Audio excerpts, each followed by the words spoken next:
నమస్తే, KVC news స్వాగతం. ప్రతిక్షణం సామాన్యుడి పక్షం. నేను మీ చలపతి. నేటి వార్త.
అందరికీ నమస్కారం.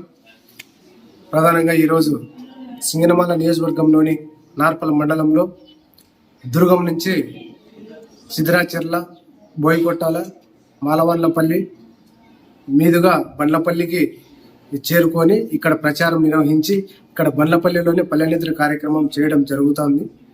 కావున మన ప్రియతమ నాయకుడు ముఖ్యమంత్రి శ్రీ వైఎస్ జగన్మోహన్ రెడ్డి గారు ముఖ్యమంత్రి చేసుకోవడానికి మేమంతా సిద్ధంగా ఉన్నాము. రాష్ట్రంలో ఉండే ప్రజలంతా కూడా సిద్ధంగా ఉన్నారు. సింగనమల నియోజకవర్గంలో కూడా వైఎస్ఆర్ కాంగ్రెస్ పార్టీ జెండా ఎగరడానికి మేము కూడా సిద్ధంగా ఉన్నారు. అలాగే ప్రజలు కూడా సిద్ధంగా ఉన్నారని చెప్పేసి తెలియజేస్తా ఉన్నాను. రాష్ట్రంలో అభివృద్ధి, సంక్షేమము కూడా ఎంతో ధీటుగా ఈరోజు ఏ రాష్ట్రంలో జరిగినంత సంక్షేమము, అభివృద్ధి కార్యక్రమాలు కూడా జరిగాయి. ఇవన్నీ ప్రజల్లోకి తీసుకువెళ్తున్నాము. ఖచ్చితంగా రాబోయే ఎన్నికలలో మా జగనన్నను ముఖ్యమంత్రి చేసుకోవడానికి సిద్ధంగా ఉండని చెప్పేసి మీ అందరికీ తెలియజేస్తున్నాను. ఇంతటితో నేటి వార్త సమాప్తం. మరిన్ని వార్తా విశేషాలతో మీ ముందుకు వస్తుంది KVC news. Until then, signing off, మీ కేవీ చలపతి.